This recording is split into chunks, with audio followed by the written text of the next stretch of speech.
परंतु आता 2 महिन्यानंतर मार्केट 5 ते 6% खाली आले आहे. परंतु यावेळी लोकांच्या मनामध्ये एक भीतीचं वातावरण आहे.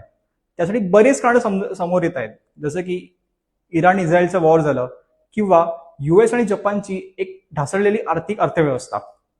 आता या सगळ्यांमध्ये इन्व्हेस्टरला एक प्रश्न पडला आहे की मी आताच्या मार्केटमध्ये इन्व्हेस्ट करू की नाही.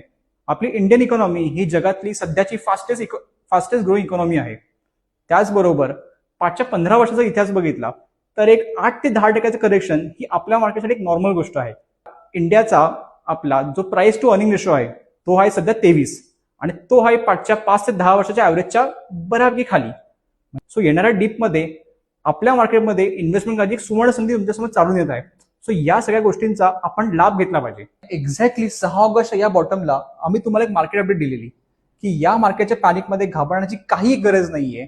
उलट एक सुवर्ण संधी आहे की ज्यामध्ये तुम्ही तुमचे पैसे इन्व्हेस्ट करू शकता. आता त्यानंतर 1 महिना उलटला आहे आणि तुम्ही बघू शकता मार्केट आता परत एका ऑल टाइम आहे. सो बऱ्याच लोकांना प्रश्न पडत असेल की या मार्केटमध्ये आता इन्व्हेस्ट करायची संधी आहे का. अशाच प्रकारची माहिती आम्ही आमच्या क्लायंटला रेग्युलर बेसिसवर देत असतो. आमच्याशी संपर्क साधायला खाली दिलेल्या नंबरचा तुम्ही यूज करू शकता आणि डिस्क्रिप्शन बॉक्समध्ये एक जो फॉर्म आहे तो फॉर्म तुम्ही आवर्जून भरा. थँक्यू.